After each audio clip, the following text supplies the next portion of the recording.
Boom. So let's start. I don't know how to start it. Let's start it by telling everyone that we've already done it. That's right. So this is a replay because I fucked up the audio with the last recording, and I actually need to buy a new camera that films consistently the whole thing. Anyway, that's on the cards. So we've already done this, but this is take 2. So this is Holly from the Women's Series. Now we're coming to you with a special Corona Zoom episode. Can we talk about Corona? We can talk about Corona. Oh, good. Okay, cool. Let's not go for too long because I'm sick of talking about Corona, though, to be honest with you. Well, I just mean like Corona as in like not Corona, as in like how can you've put shit into your body for the better part of the last X amount of years, and now all of a sudden you're worried about a virus. That's right. Awesome. All right, let's talk about that. That's good. I like that because that is true. Okay. And I guess also just like having positive like eating habits, particularly now, and doing all the supplement stuff and making sure your immune system's like up to date and going because, you know, you need it. Well, it's all dependent on whether you are trying to prevent to get sick or if you are sick. Yeah. Because if you are sick, actually using a lot of the nutritional compounds, which most of us know are good for our immune system, like say vitamin C. Yeah. Or olive leaf extract. Yeah. Actually not going to be great if you're currently dealing with a virus. Right. Why? Because it basically speeds up the proliferation of the virus. Yeah. So you want to use those things as a preventative measure to like safeguard your cells. But if you do get sick, there's some pretty cool stuff that you can consume, which basically, because the thing is with the virus, right? There's different types of germs. Yeah. Okay. We're just launching into it. And actually this is what I do. Just exactly. So just before you start, to give everyone some context, which we will be talking about it, this is obviously a show about drugs, alcohol, addiction at large. And Holly is our, what do you call yourself? She's just a wizard. I call myself your holistic healthcare provider. Okay. I don't like it. We've got to come up with a better name because... Or Rue Slayer. The Rue Slayer, which we can talk about that as well. But holistic healthcare provider, she's awesome. She is part of our connection-based living addiction treatment program, does like microbiome testing with people, lots of cool stuff, and is just an absolute gun and wizard about natural health. And that is why, and we shouldn't even call it natural health, right? But that is why she is talking about all this disease stuff. Launching. That's why she's going on a rant. Now we can rant. Let's go. Okay. So there's basically like most people would think of a germ as 4 different subcategories. Yeah. You think of bacteria, parasites, fungi, like yeast and mold, or viruses. Okay. Yeah. So the first 3 have a life cycle, which makes them like real hard motherfuckers to get rid of. Yeah. Okay. So if you've got a parasitic infection, and we'll lead back into this about addiction and mental health because certain parasites are associated with depression. Yep. So if you have that, they're hard to get rid of because like they're alive and they've got like a full life cycle. But a virus doesn't. Yeah. So the only way that a virus can really make a dent is if it actually successfully attaches to your cells. And usually that virus will have a specific type of cell that it wants to attach to. And in the case of C19, it's our lungs. Right? So, real basics, a virus is like covered in spikes. Those spikes are basically like a horny teenage bloke trying to get it in with a young Sheila. Okay? All right? And so that virus spike is just looking for those lung cells just to penetrate. Okay? But reishi mushrooms blunt the spikes. Right. So you can use, if you do get sick with a virus, whether it's C19 or whatever, you can use actually a lot of Eastern herbs, so like Chinese medicine herbs, but particularly mushrooms are really effective at blunting the spikes that viruses have on them so that they don't actually penetrate the cell. So get all about portobello, shiitake. No, not those fucking, not like in your food. I'm talking like medicinal shrooms, like reishi and there's like, I'll give you a list of them if you want to put them in the show notes, but you can drink it like a tea basically, or go see a Chinese doctor. Awesome.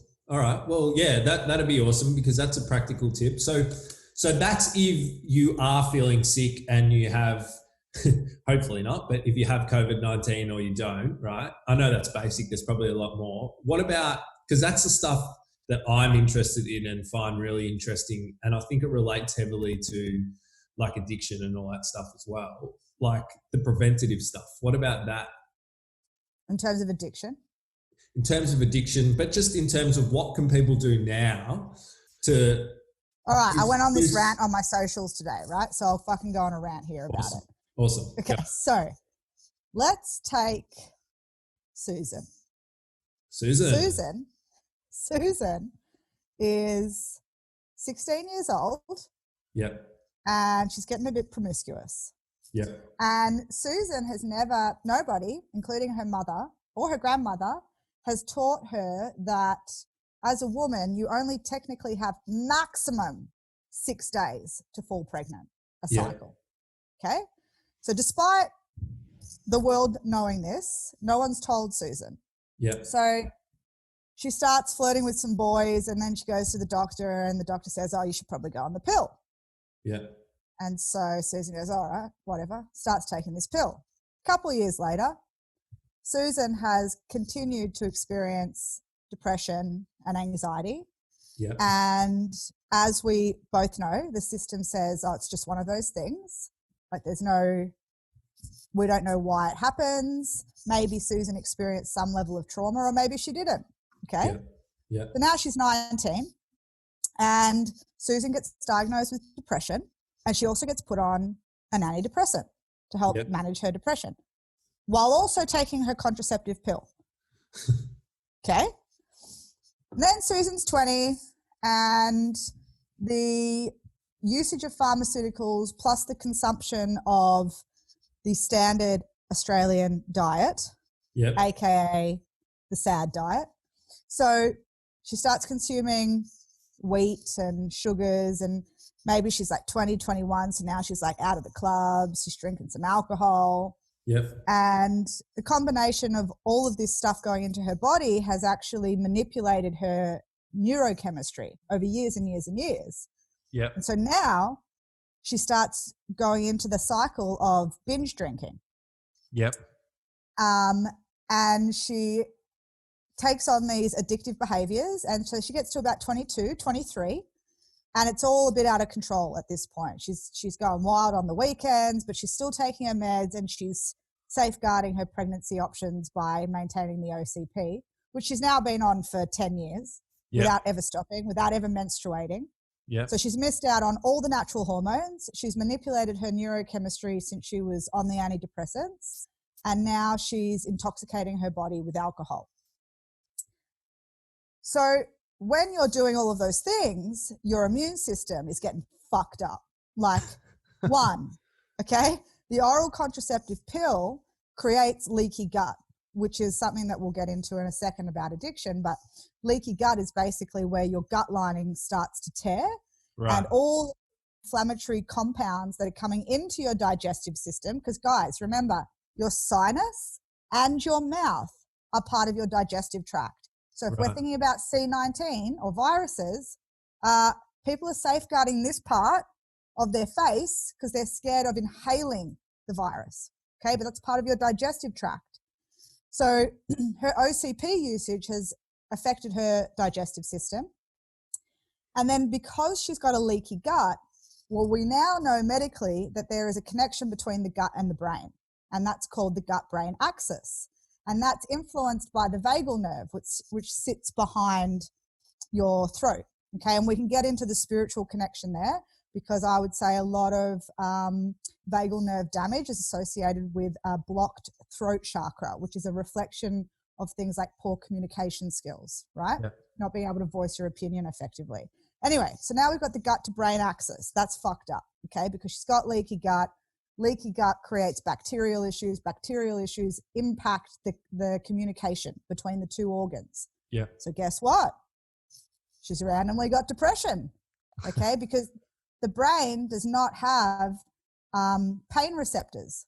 Yeah. So its only way of telling the body it's got a lot of inflammation happening in there is through symptoms like brain fog, depression, anxiety, mood disorders, PMS, right? So then you get put on these meds, okay, and which, mind you, have been diagnosed to you and prescribed to you based off a subjective interaction, which has probably lasted 7 minutes in a GP's office. Yeah.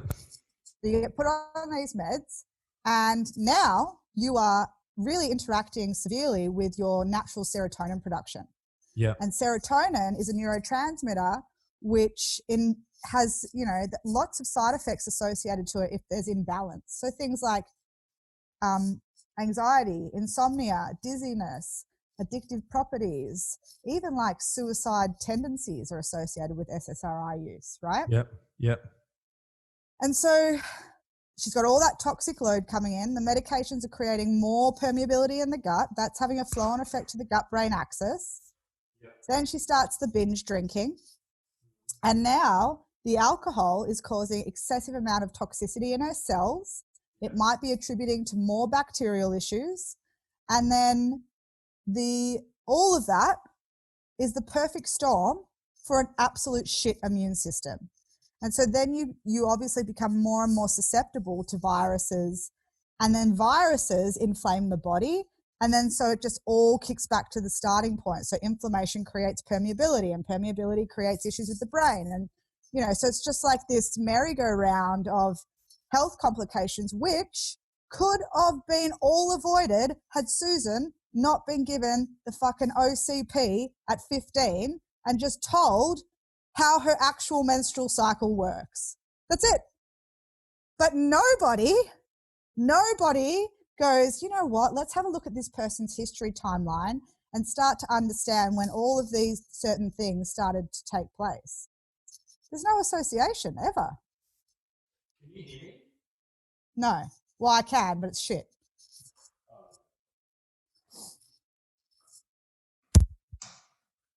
Can you hear me now? Yeah, that's better. Okay. Can you hear me still now? Yeah. Okay, cool. No, I pulled out the wrong cord. Sorry.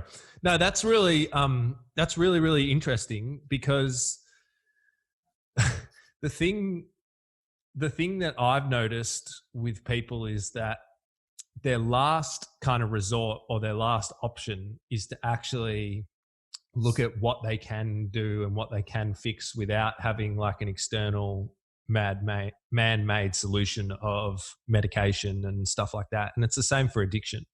How much of this do you reckon could be fixed if there was just like not fixed, but people had really strong immune systems and all that stuff, if there was just a massive campaign for people to kind of do preventative health? Is that what you call it? Yeah, we'll call it preventative health. Just health would be good. Well, you look at the brain, right? So if we're like talking specifically about mental health and addiction, yeah, you've got a system in the brain called the glymphatic system. Yeah. And its job every single night is to drain your brain of toxins. That's its job. Okay. Now, do you know what gland it relies on in order to be able to do that draining process? Nope. The tonsils. So if you've had your tonsils removed as a kid, you have an inability to have an effective glymphatic system. So now you are not eliminating toxic load efficiently from your brain. And what are toxins going to create in the brain? They're going to create inflammation, because inflammation is our body's way of removing those toxins. But when we create inflammation, we also have an immune reaction through something called glial cells. And those glial cells basically, like my old teacher used to call them little chihuahuas with AK-47s, right? So you imagine like these like glial cells are like just fucking spraying your brain with bullets, yeah? Yeah. They're like trying to get rid of all the toxic load, but in the same process, they're accidentally like shooting your own brain tissue. Okay. And so this is where we start to get a lot of imbalance with our neurotransmitters. And if we go, okay, well, the clinical model is correct. Let's just say we're agreeing with them for a second.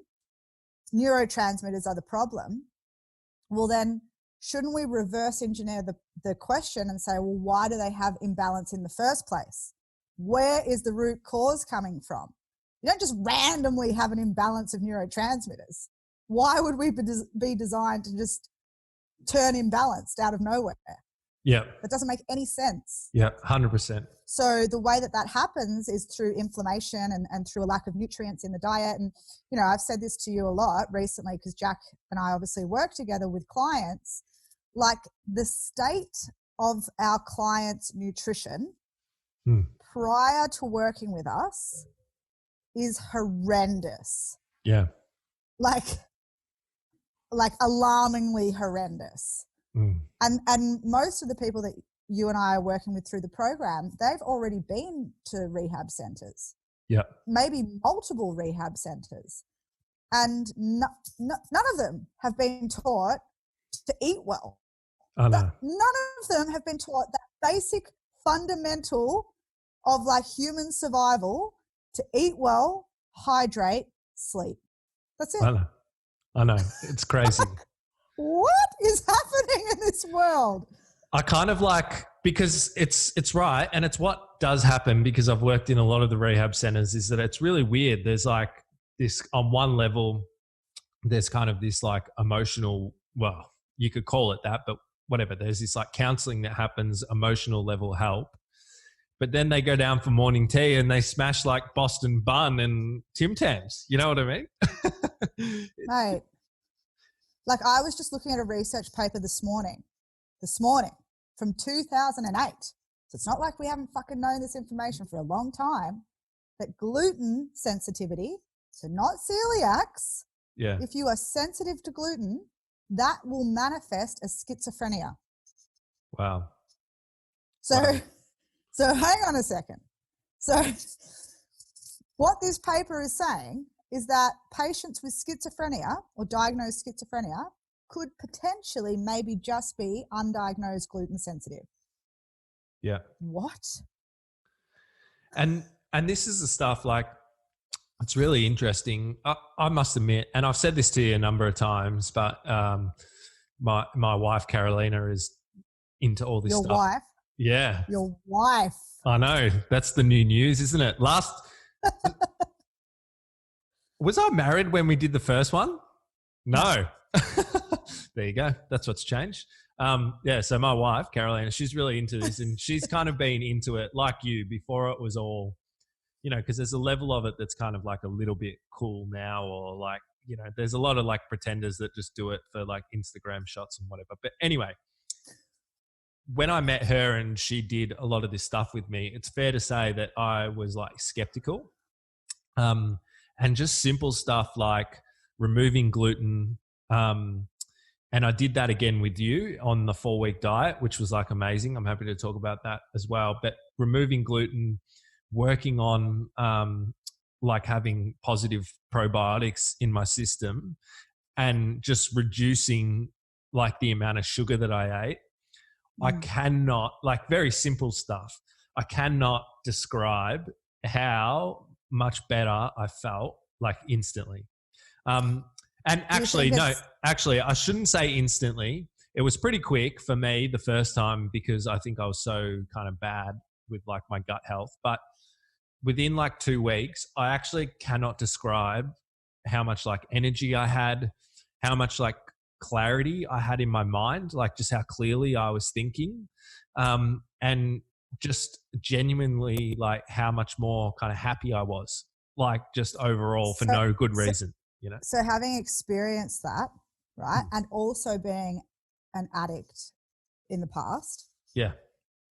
How much do you think your biochemistry played into your addiction?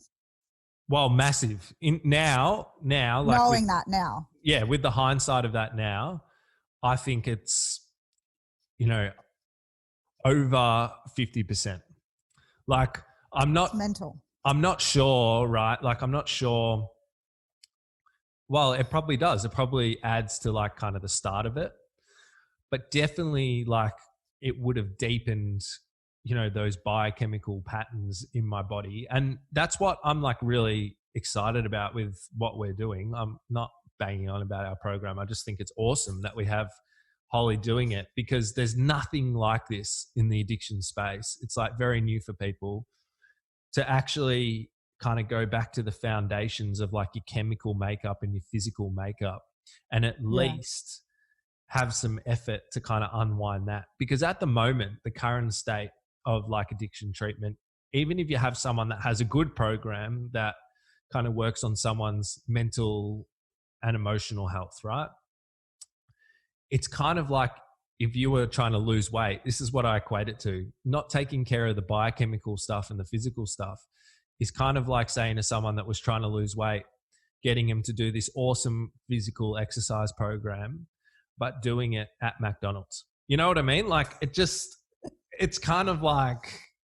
But maybe you know what? But this this can kind of shift where we take this conversation for a second, because my understanding is that a lot of people with addictions, and particularly probably the addictions you and I have been dealing with the program, like ice, or alcohol, I would say, are part of the lower socioeconomic group of people. Okay. No. Okay. Interesting. Because I was going to go with this idea that lower socioeconomic obviously does not allow you to consume good, nutritious food. And it's almost like a little bit of a trapped cycle for people. That's definitely true, like broadly.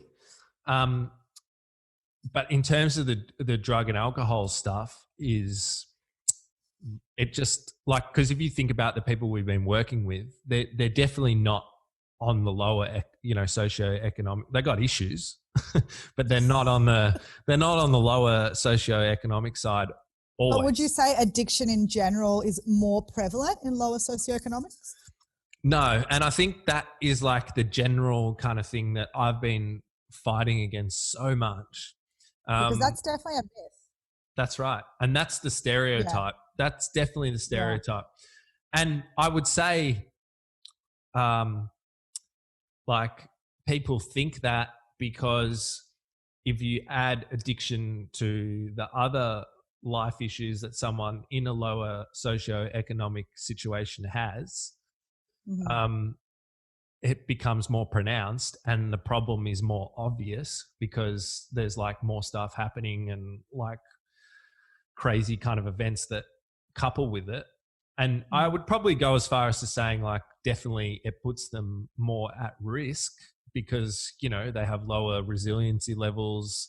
There's more like chance of needing an external solution to kind of assist them with other stressful and challenging events, 100%, right? But I think the reason why people, if you call them functioning or higher socioeconomic society categories, struggle with kind of nutrition and stuff like that is because like alcohol or drug use is like so powerful that when it comes on board, not straight away, but after a period of time, it jumps up on the priority ranks of, you know, what you want in your life. So, and that's why people always talk about, oh, I love my family so much and I don't know why, even though I don't want to, I can't just spend the night with my family instead of going out and using and then spending the night with them. It's because it's jumped up on the priority list as like the most important thing for survival, because that's the part of the chemical makeup that it focuses on and all that kind of stuff, right? So I also think, and I don't know, I could be wrong here, but you know, like if you think about alcohol, there's like a lot of sugar and stuff like that. There's like all these like secondary substance addictions that you kind of get locked into, particularly sugar. There's lots of carbs in alcohol, or mostly, isn't there as well? Like and gluten. So you kind of get addicted to all those things at the same time. So then your like diet, you start craving that stuff as well. And before you know it, you're just like fully locked in to, this horrible diet on top of like the alcohol. Because I don't know, have you seen, particularly with alcohol, have you seen that like people, my experience is that when people give up alcohol, they start drinking like 4 cans of Coke a day. Oh yeah. And it's almost like not a conscious thing. Like, they kind of pick them up, but they just start drinking it because they're just like craving sugar so bad. And often their like addiction is like more to like sugar than it is actually alcohol. You know what I mean? Yeah. It's really crazy. So anyway, you got me stuck on that. Well, the toxic byproduct. Well, I was just going to say the toxic byproduct of alcohol is something called acetaldehyde. Yep. And it's basically like the toxic compound that our liver produces as a byproduct of alcohol, cigarette smoke, and actually car fumes. So mechanics usually tend to have a lot of acetaldehyde overgrowth. And so the thing is, acetaldehyde, the toxic compound, is a byproduct of a bacteria called Candida. Okay. Yeah. So Candida is a yeast, and that also produces acetaldehyde. So there's this school of thought in functional medicine where if you have a yeast overgrowth, right, that then leads to addictive behaviors because your body is overproducing acetaldehyde and it's going to require its fuel source to keep going, which is alcohol, cigarette smokes, or car fumes. Yeah. So did the bacteria cause the addiction, or did you start drinking and then because of your genetic susceptibility to yeast infections, your acetaldehyde detoxification pathways were poor, and so you weren't able to filter through that toxic compound maybe as fast as your mate could. Yep. And then that's why you then crave the next drink, and then the next drink, and then the next drink. And now all of a sudden it's the body is this is why I fucking hate intuitive eating, is intuitively wanting you to drink. What's intuitive eating? I've never heard of that. What? What do you mean? Oh yeah, it's this big thing in the health industry. Like flexible dieting, intuitive eating, like just eat what your body wants. And no, I'm telling you, your body is fucking manipulating your brain if it's got bacterial issues, parasitic issues, if you're not sleeping, if you've got blood sugar imbalances. That ain't intuitive, sister. That is like your body's manipulating your choices at that point. Yeah. But anyway, I'm not going to get on a rant about intuitive eating. But so all this, like, so it's amazing, like the knowledge that you have, and it's amazing that, you've kind of focused a lot of this stuff around mental health and addiction because it's all connected. If you don't mind, I think it's really interesting though. Like, so what actually like kind of pushed you to get into this stuff? Like, why do you care so much about all natural health and using it to? Well, I feel like I got to stop calling it natural health because Carolina, my wife, just yells at me. She's like, I even hate that it's called natural health. Like, you should eat health. We'll just call it health. Health. Yeah. Like what pushed you into health? Yeah. And what pushed you to kind of become this like truth seeker, and go beyond kind of what society tells us about what good health is and, how to achieve good health?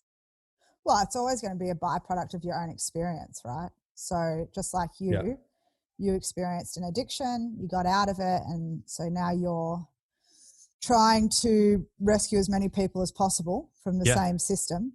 And so that's the same thing for me. Like my dad was bipolar. He was a severe alcoholic. He ended up dying from drinking. Fuck.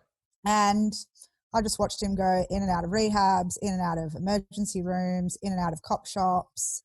Yeah. No fucking nothing worked. Yeah. So that just in itself proved to me that the system doesn't work.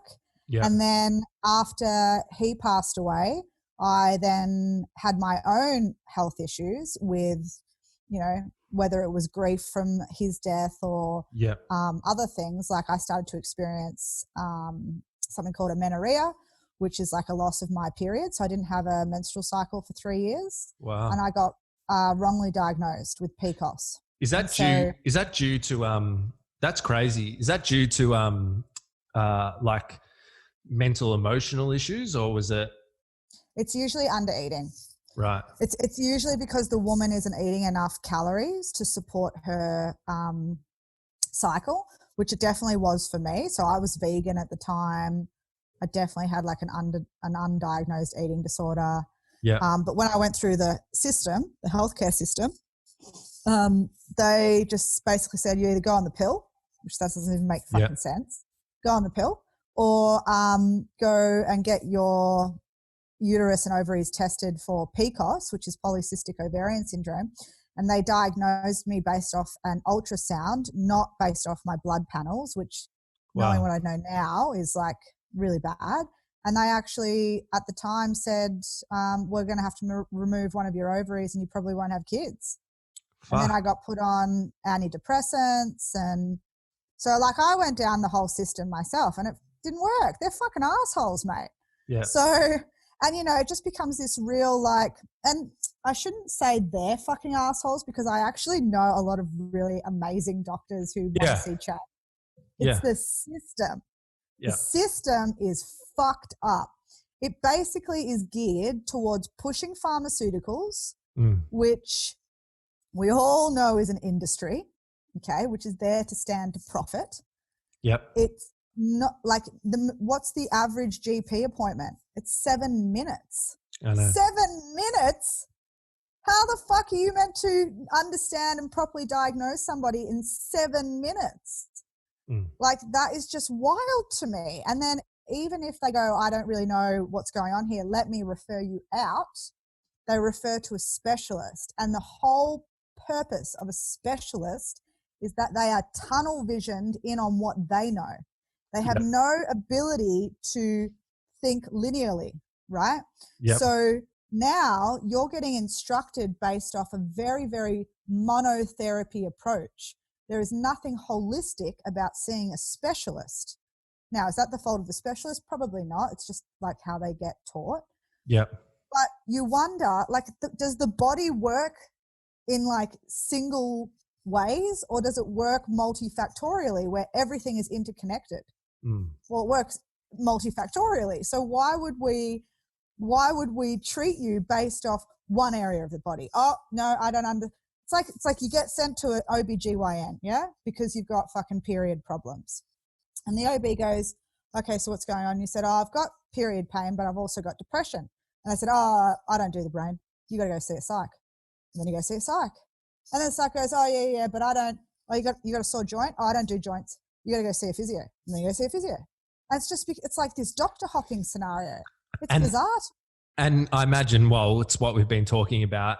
If you have a problem with your menstrual cycles and then you also have depression and the psychs loaded you up on antidepressant medication, I'm sure that fucks with your, you know, menstrual cycles and hormones and severely like impacts on, you know, the regularity of your period. Yeah. So, and I see what you're saying. It's crazy. Like there's no communication or understanding of cause and effect, really. Like if you do one thing, how does it impact on everything else?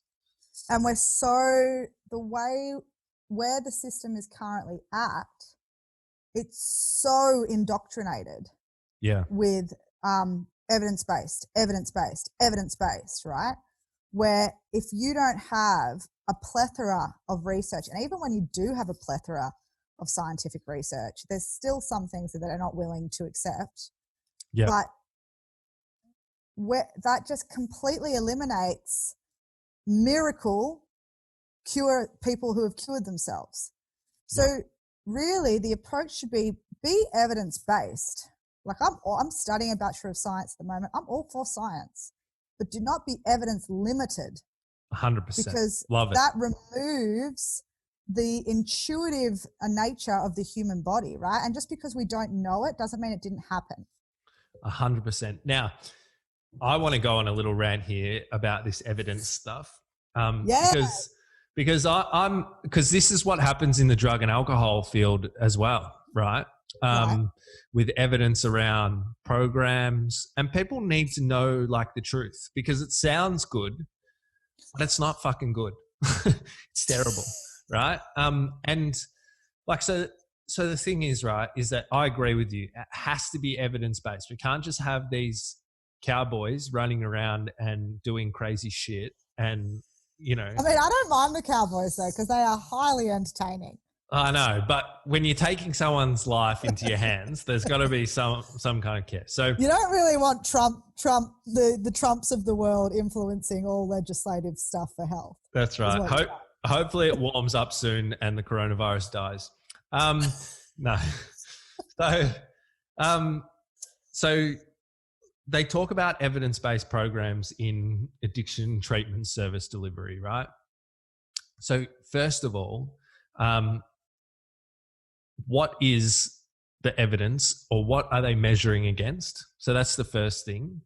Now, measurement tools, and I sit around with researchers all the time, and they're awesome. They're awesome, and they've progressed the industry a long way. But a lot of people are, like you said, evidence limited, because we talk about evidence-based and evidence-based service delivery, and we look at the markers of what makes a service successful, right? Did this service deliver value? Usually that's not value to the person, it's value for money, about the number of target markers that they hit, people coming through the program, and how many specific like activities they achieved, right? And the evidence is focused around, I love it. The evidence is focused around like doing a K10 with someone when they come into the program, which is like 10 questions. It's a mental health assessment. It's 10 questions to give a rough estimate of someone's psychological distress scale, right? Is this based off the DSM? Yes, and it's very, right. It's like very rough. Like the questions are like, we do one in our assessment, and you kind of have to do it to get a very low key baseline. It's like a very low key baseline that maybe a psychologist will do with you to see if they need to refer you to a psychiatrist, right? It's just an indicator. So, but we'll do that, and the questions are very broad, like and they're all about the past 4 weeks. Did you feel restless? Or did you feel so restless that you couldn't sit still? Whatever, all this stuff, right? So you do that, and then you get a score and you measure that. Then you might do that again at the end of 4 weeks of the service. And if the score's improved, then that might be one marker to say, oh, that person's kind of psychological state as a result of doing this service has improved because their K10 score's improved. And that'll be one. Then the other will be like what they call global health measures, which is just like asking you again a series of questions about how you feel, what your living conditions are, different stuff like that. And that is like what our services are being measured off. And I'm actually going to get Nicole Lee on Monday. I'm doing a podcast with her. She's awesome. She's an awesome researcher in the field of ice, and has some pretty kind of good ideas and talks really well about evidence. But we don't actually measure a lot of services in the drug and alcohol space. And people say, no. So imagine the best evidence that we have and the best evidence collecting that we have in one area of health. Drug and alcohol is like very down the bottom of great evidence collected. Like it's really poor. So people say, oh, it has to be an evidence-based program. But the reality is there's like fuck all evidence for anything. So all of a sudden we only do evidence-based programs, which is basically only doing CBT therapies, motivational interviewing, and, drug replacement medications and stuff, but there's no evidence collected about the impacts of, whether it be like, like incorporating fitness into like a treatment program or not. Like there's nothing really. There's nothing about online stuff. It's very limited. So all of a sudden people are saying, let's do this evidence-based programs. But the amount of evidence that we have is like this much compared to like the demand and the services that are out there. So as a result, what I'm trying to say is that we say, let's do evidence-based stuff, but really we don't collect evidence in the first place. So how can you do evidence-based stuff when you don't have a true representation of everything that's going on? Does that kind of make sense?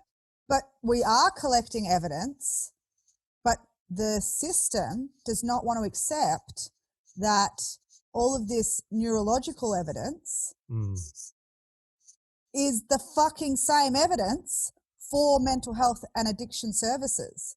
Yeah. That's the problem. There is a plethora of research papers on gut-brain axis, on neurotransmitters, on their role in the body, on inflammation in the brain, all of these sorts of things. But because it's obviously not labeled as, looking at addiction or how it's associated with depression or whatever it might be, it's not being put into that umbrella of that. What I'm hearing you say is that the evidence that they've got is very specific to certain CBT therapies That's or right. talkative therapy or pharmaceuticals, right? That's right. But then the other thing to question as well, if you come back to the original questionnaires, so the 10 questionnaires, well, does that even take into consideration the grief cycle? Like no. if I just lost my husband and I fucking go to the GP in 4 weeks and I say yes to all those 10 questions, am I then diagnosed depressive? That's right. Well, and What? I know, it's crazy. So take an even more simple example, and this is what happens with mental health and addiction and the prescribing of which we've seen a lot, which we've talked about, of very powerful antipsychotic medications, right? Which some people need when they have genuinely severe mental health conditions. But the majority of people don't need that, and they're being given out because what happens, so I'm talking about things like Seroquel, and this comes back to, it's not the GP's fault. They get blamed, but they have that many things to do. They're expected to know so many things. And the system is not geared in a way to see patients with drug and alcohol issues because they can't bill things the same way as they can for other things for Medicare, because it's like a political issue that they don't put in the time to properly assess people and see them and educate themselves around the subject of drugs and alcohol. So what happens is someone goes to a psychiatrist or a GP and they don't specialize in alcohol and drug use. They don't really know anything about it, and say there I go there for an ice problem that I have. And the natural effects of ice is that it elevates you, it makes you restless, it makes you fidgety, it makes you not like you can't concentrate, right? That's when you're on it. When you come off it, when you're detoxing, when you're having chemicals release out of your body, there's lots of stuff going on. You might be depressed, you might be feeling anxious, you're fidgety, you're restless. Like there's all this stuff going on. It's not a good basis to assess someone off. No. So someone presents like that, they don't take into consideration anything to do with the drug and alcohol use itself. They see someone that's highly depressed. They see someone that's fidgety. They walk out of there with a diagnosis of ADHD and like clinical depression. They get given Seroquel to sleep because they can't sleep because they're detoxing, because they've got a whole chemical change that's going on in their body, and all they need to is like suck it up and ride it out. Unfortunately, it's what happens. They get given these strong antipsychotics that numb their brain out and just create all these issues. They get loaded up with antidepressant medications. And then on top of that, they're given legal amphetamine medications, ADHD medication, because they think they have ADHD. And really, they just need a detox off drugs. And really, they just need some B vitamin support, some magnesium, and some fucking good hydration. That's right. That's right. And like after maybe 2 months of them actually achieving that process where they're kind of come down off the drugs and they have it completely out of their system, then maybe we do the assessment. And if they're having extreme psychotic symptoms, then, okay, maybe they have a psychotic mental health condition, right? Fine. But you can't assess that when someone presents and they've just smoked a gram of ice. Like, it's crazy. Well, you can't assess that when they've smoked a gram of ice. You can't assess that when they are in their phases of detoxification. And you certainly cannot assess that if the person is not eating well. That's because right. If they are not eating well, whether you have an addiction or not, if you are not healthy and you go to a doctor because you have, depressive symptoms, well, you should not be medicating that person until they have done the things that ensure that their biochemistry is functioning optimally. Yeah. And then when their biochemistry is functioning optimally through good, nutritious food, through supplementation, through sleep, through blood flow, through proper, a spinal support like chiropractic and all of these sorts of things, meditation, increasing their prefrontal cortex, then you can make a diagnosis of mental health. Yeah. Because until that person has done all of those things, that depression is just a symptom. It is a red flag from the body, and it's the body's way of saying there is something biochemically wrong with me. You need to fix me right now.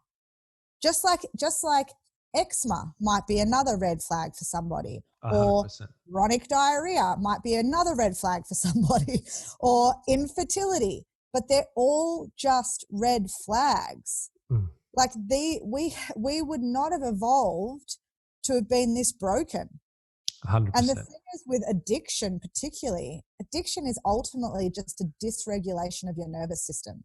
It's your nervous system trying to find regulation for itself, trying to find a coping mechanism for where it's currently at. 100%. So what actually caused the dysregulation of the nervous system in the first place? That's the real question, right? 100%. And I don't think that just eating good food is what it takes to. Yeah, that's right. Right. Like, I genuinely believe you need to go back into childhood. You need to do timeline therapies. You need to assess where your limiting beliefs are. You need to develop your prefrontal cortex by, making sure you're committing to mindfulness techniques every day and personally developing yourself. Surround yourself with good community. Make sure you're in the proper environment. So I don't think, I'm not like limited to thinking that food is the only answer, but it's so incredibly overlooked, and it often is the problem. 100%. Well, it's like the whole thing, right? Like you said, because I'm the same as you, it's all interconnected. Like, you have to take care of all the domains. And that's why we call this whole like treatment thing connection-based living, because it's connection to self. And that's a few things. That's the food, like connecting to like a healthy diet and a healthy way of living physically and taking care of your biochemistry, as well as going back and looking through, your belief systems, like what's happened throughout your life to evolve you into the place that you're in right now, because it doesn't just come out of nowhere. It's not fucking magic, right? So that's the connection to self. And then you need to work on the connection to others, because we're social creatures. Humans interact, whether it's for selfish reasons or selfless reasons. We interact with, we're put here with millions of other people on the earth. You need to work out your connection to other people. So your relationships, the groups that you're a part of, what lights you up, all that stuff. And then you actually need to kind of take care of the high level stuff as well, which is connection to purpose. Like, what are you doing with yourself? What's the target that you're aiming for? What gets you up and out of bed in the morning? And it needs to be this whole holistic thing. It can't just be talkative therapies, just eat the right food, just do this. It's like this whole person thing. And I don't understand. 100%, man. I don't understand why people don't understand that. Because it's too hard. Yeah. It's too much requirement for personal responsibility. Yeah. Yeah. Because what the healthcare system has ultimately provided for maybe the past 3 generations is you don't have any responsibility of what's happening to you. Yeah. Yeah. Everything that's happening to you, it's accidental. We don't know why. And we're the heroes, we're the gods, and we're the authority, and we will fix you. Yeah. Or we'll at least manage you. But let's just get real for a second, whether it's fucking addiction or cancer. Yeah. Everything that is happening to you is a choice. Everything. People don't like to hear that, but that is the truth. You are choosing to live the way that you are living. Okay? So even if that is things like cancers, for example, you have made the decisions in your life that have led you to where you're currently at. Okay? So, and how that's manifested in your body is a disease state. Yeah. So take some fucking personal responsibility and start to actually, like you said with the detox process, like you just have to fucking write it out. You've just got to do the work a lot of the time. But the way that the system's geared is it basically has told people they don't need to do any work. That's right. You just pop a pill and the symptom goes away, and so it's fine. And then when the symptom comes back, we'll just up the dosage of the pill. Yeah. Oh, 100%. okay. That makes sense. So tell me quickly, there's 2 more things that have come up in the conversation that we talked a little bit about last time that I want to kind of touch on before we finish up, because I know you're in demand. You got to go. So no, we've got time. We've got 20 minutes. So it's not enough time when we're talking. So I might do this one first, and I'd be interested to know your thoughts as well, because you brought up like timeline therapies and trauma and stuff. So it's really interesting. So like, I definitely believe in like timeline therapies, and I definitely believe, and this is all from working with people and seeing people have shifts and change their life. I definitely believe that it starts in your childhood and then that kind of progresses throughout your life, right? But I don't view it through the same porthole as a lot of other people do. And there's this kind of narrative at the moment, and the reason why I want to talk about it is because it prevents a lot of people from getting help. And it keeps a lot of people sick and stuck in limiting belief systems about themselves. So there's this whole thing that everybody that has an addiction, and probably they say for people that have mental health as well, everybody that has mental health, it's because of trauma. And everybody's walking around traumatized. And I'm just like, the new buzzword. It's not fucking true. It's just not a thing. It's like, so, and if I can just explain, right? If you think about healing and growth, there's 2 streams. So definitely, right? Definitely there's like traumatic experiences that happen to people, right? So how do they describe trauma? Because you describe it better than me, like physically in a medical term. It's just go. Well, physically, trauma is just damage to the body. That's right. So it's like, someone punches you in the arm. That's physical trauma. Yes, that's right.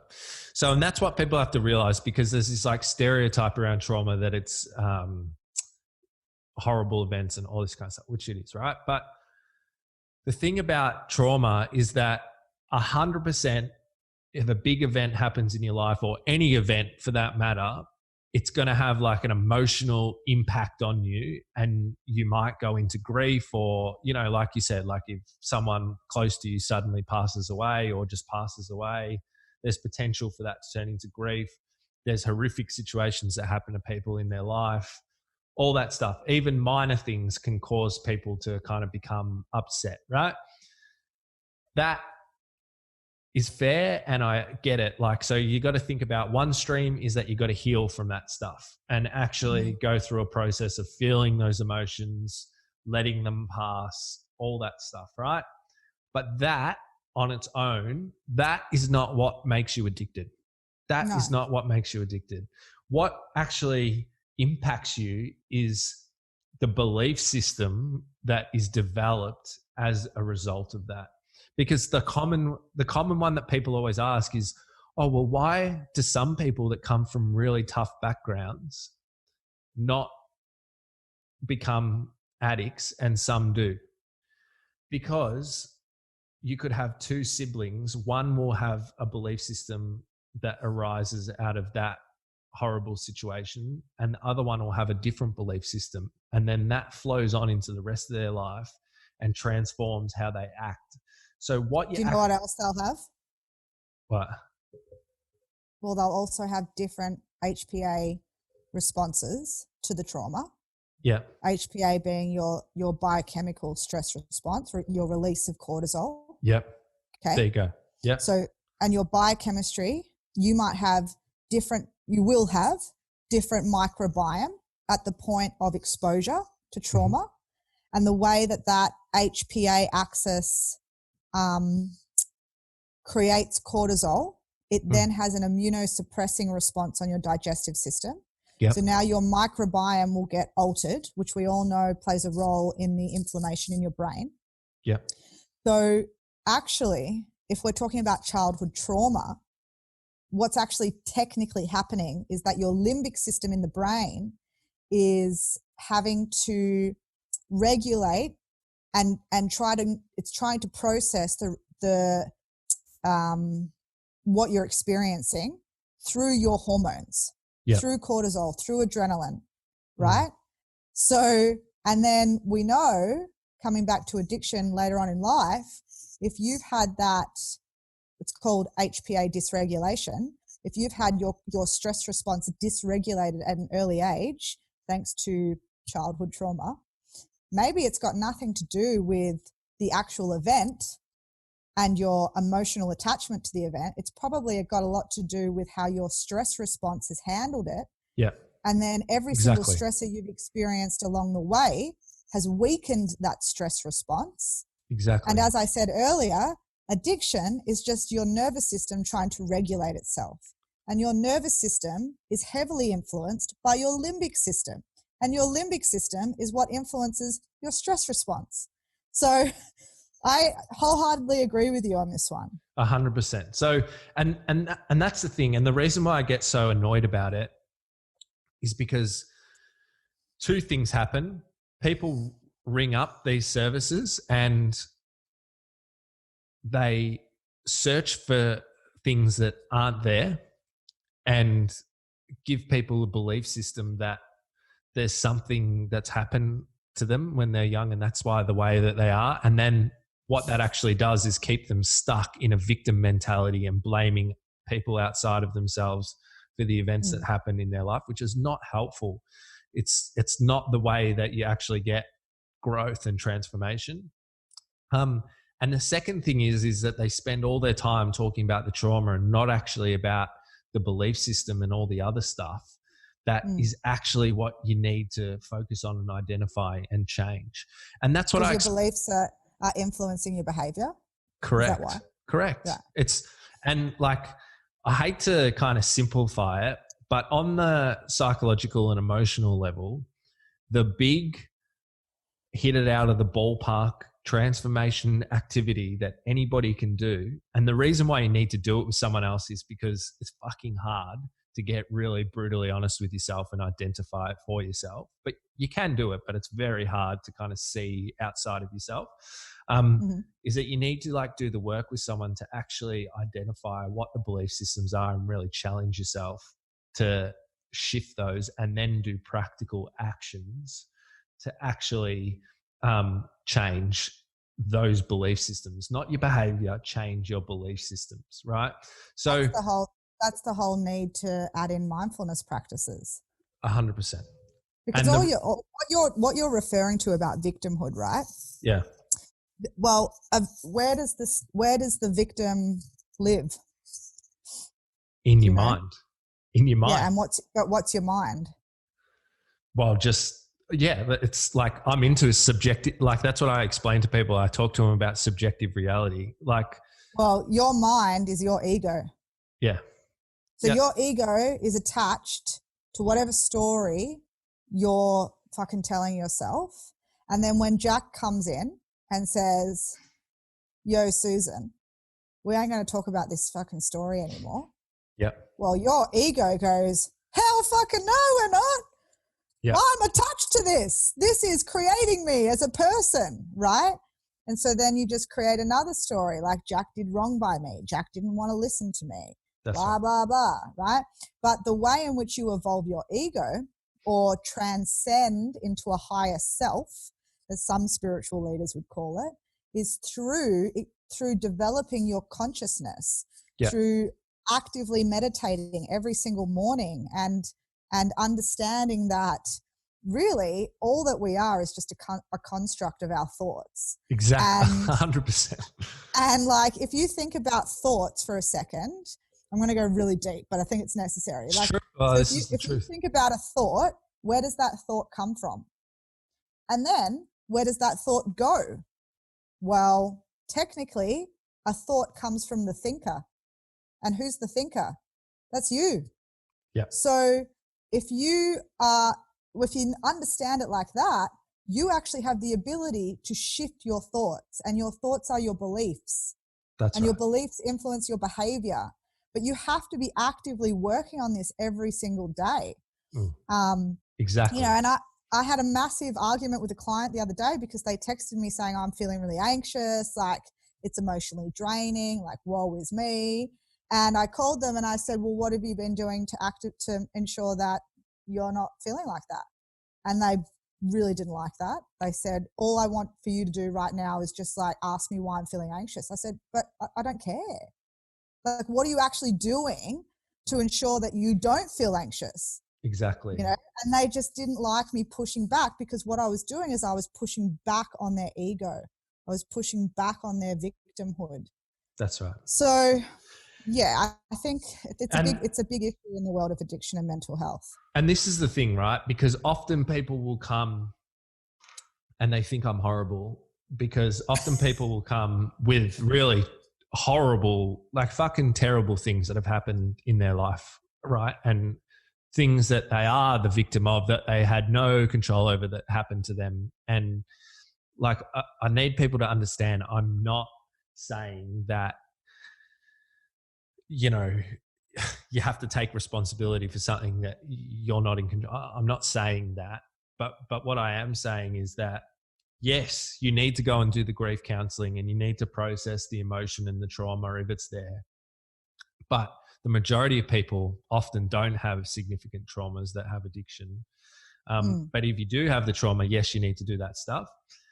But if you actually want to change your life, what we need to do is look beyond that event, and we need to look at all the mechanics that have happened as a result of that event, and all the stuff that you've the stories that you've told yourself as a result of that event. We need to get away from that event and actually focus on that and change those things. And when you change those things and you change the way that you think about the event and yourself, like, your life will change. And I've seen people like do it in front of my eyes.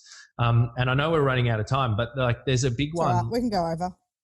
There's a big one, like a belief system that people have when they first come, if they've done a lot of like rehabs and stuff before, is that I'm an addict, and I'm fundamentally going to be battling this addict mentality or this addict thing for the rest of my life. And it's just a limit. It's just a limit. Like, and I know it's in like popular culture, and I know it's kind of helpful to start with, to admit it and have an admission that this is your problem. But to hold on to it forever is like accepting that you're fundamentally broken and you're never going to be okay just the way you are, which is completely. This is what, Ryan and I talk about this, which is how Jack and I know each other through a friend, Ryan, all the time, and he always says, like, when somebody comes to him and they go, oh yeah, but I'm just like, I've got an addictive personality. Yeah. It's like, well, where has that personality been created from? Yeah. Is that what does that even mean? Having an addictive personality. That's right. Like, and don't get me wrong. I do think like there has to be, I do think there's a certain kind of genetic role that kind of plays into it and disposition that, you know, people like, I tend to be overly like obsessive. Right. And, overly. He's fucking crazy. Just upset. I get obsessed about things, all that kind of stuff. But that doesn't like, if I just accept that as the only part of me and the reason why I'm addicted, then that's the way it is, because that's what I believe. You need to actually shift your belief system about yourself. And like, no shit, right? I've worked on this stuff I remember the first guy I did it with, and I was explaining it to him, and I was taking him through a process of thinking different thoughts and believing different stuff, and talked to him about this whole concept. It was crazy. I literally saw him, like his identity shift in like a moment. Like you can actually do it in a moment if you get it right. Like it's hard, but if you get it right. And then like he almost like didn't need to come and see me anymore, because like in that moment he actually it just clicked, and he shifted his identity and like kind of transcended that belief system. And like he hasn't had a problem with alcohol and drugs since. And he had been to so many, I'm not saying because I'm awesome, but it was it was just about what he actually changed within himself. So, but also though, don't you think like a big part of that attachment, because that's all it is, like you're just attached to your ego and you're attached to who you are, right? Yep. But who you are is a big part of every single relationship that you have. Yeah. So if you actually change who you are, then that also requires you to probably have to change almost every single relationship that you have. And if a lot of those relationships are based off you being a victim, well, that's why so many people struggle to actually really shift, because not only is it just about them, it's about the people who are within their life who, and I'm sure you've experienced this, like when you start to develop yourself and step away from who you were, a lot of people don't like that. A lot of people are like, whoa, hang on a second. You're moving way too fast here, buddy. You're exposing me for who I am, right? And so you sort of like get drawn back into who others want you to be, I guess. Boom, 100%. And this is why this stuff is so hard. And this is why, like I'm the same. This is why I kind of seek out people to help me with it and to help me with my constant kind of growth and evolution, is because no matter where you're at, I'm sure it's the same for the Dalai Lama. Like no matter where you're at the end of the day, it's kind of you versus you. And like you are really hard to kind of get over and shift, because you're trying to fight yourself. So having that person outside of yourself to just push you a little bit is really helpful. And it's why the fastest hack to kind of getting real change is to hang out with a different group of people that are ahead of where you're at, because it like forces you to like change because of like positive peer pressure, which I'm into. Now just quickly. Can run over. Okay, we can run over. Good. Because just quickly, before I just keep banging on and talking, I'm actually meant to be interviewing you. Tell me, just quickly to finish up, give us like some practical things that if anybody is listening to this that is, struggling with drug and alcohol problems, they know someone that's struggling with drug and alcohol problems, they're vibing with everything that you're saying, they're like, fuck, I've been I've got this whole thing wrong the whole time. I need to start taking care of my biochemical makeup. I need to change my nutrition. I need to do some shit differently. What's some practical steps that they can do right now? Well, first and foremost, you got to cut gluten. That's just like the worst thing you could be doing because it attaches to your opioid receptors. And it's highly addictive and it really inflames your brain. Okay, it does this by causing something called gluten ataxia, which basically is where it shuts down your cerebellum, which is on the back lobe. Yep. So, and actually alcohol does that as well, funnily enough. That's why you get balance issues when you're drunk. So you've got to cut the gluten. And I think that's like probably the easiest thing that most people with an addiction can do straight away. Yep. And if we're talking just specifically about mental health, no pharmaceutical drug has ever beaten the benefit that exercise has on the brain. Yeah. So you got to move your body, man. Like, you know, and like how depressive is it? You're just sitting inside all day, just like slumped around, you know, there's nothing moving through your blood. So even just like get outside, go for a 30-minute walk can ultimately fully change the way that you see the rest of your day. Yeah. So gluten movement. And I think if you're in a position where you can start to implement some mindfulness practices, they are incredibly beneficial for the health of your brain. So whether that be journaling, yoga, maybe it's meditation, even just like getting in an infrared sauna, so that you're just like forced to sit and chill. Right. Without gadgets and all that sort of stuff. I definitely would be doing that. Awesome. Awesome. And what about to fit in with the trend of like trying to take things to make you feel better? What about like, I know they're not meant to be like a long-term solution, but just a kind of a short-term thing to get people a bit of a boost. What are like some supplements that people can take? Magnesium glycinate. So that's what pretty much everyone on our program starts taking. Yep. So just explain the magnesium thing, because that's really like a hack that people need to know about which magnesium to buy. Oh, so magnesium glycinate is what's best absorbed via your digestive system. Yep. Okay. Or Epsom salts, like magnesium sulfate, is best topically, so that you can put that in a bath. But the rule of thumb is 10 milligrams per kilo of body weight of magnesium. So if you're a 60-kilo woman, you want to be taking 600 milligrams of magnesium glycinate a day. Wow. Because especially if like alcohol's the addiction, it severely robs your body of magnesium. Yep. That's why like when you have a lot, like even if you're not an addict, but you have like a couple of glasses of wine at night, you have a really shit night's sleep because the magnesium's being leached out of your body. So a mag basically assists with multiple enzymatic processes, but particularly things like detoxification, which we need if we're dealing with an addiction. And it helps to dampen your stress response and put you into a good night's sleep. Yeah. So sleep, circadian rhythms, as you and I both know, like I actually think that poor sleep issues are the number one cause of addictions. That's my personal opinion. Yep.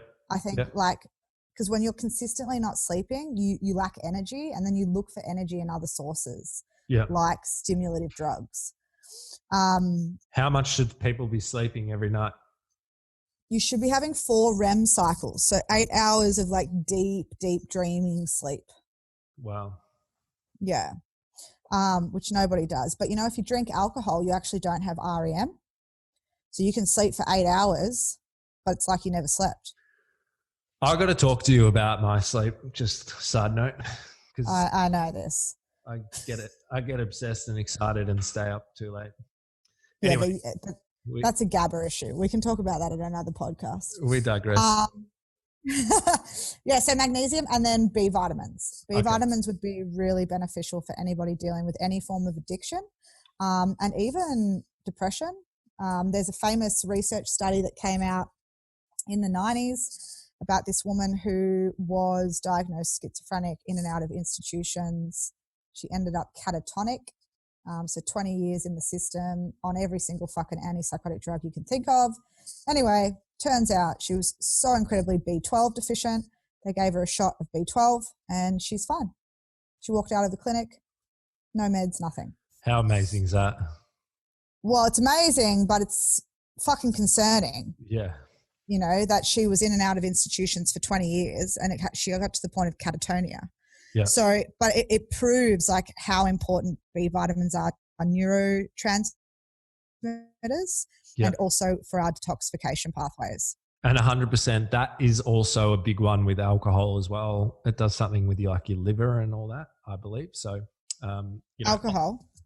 B12 to kind of counteract alcohol addiction stuff. Like usually people with alcohol addictions are severely deficient in B12. And B6. And B6. And I think it helps with like liver function and stuff like that. Well, it helps coat your myelin sheath, which is like basically the protective layer around all of your nerves. Wow. That's why when you start to detox of alcohol, you get the shakes. Right. Because your myelin sheath is fucking cooked. Right. Right. And your nervous system is trying to like regulate itself all of a sudden. So yeah, I mean, B vitamins are incredibly important. And like the thing is, they're really only abundant in good animal protein sources. So, you know, if you're plant-based, we're not going to get into that because I could be on a fucking rant all day about it.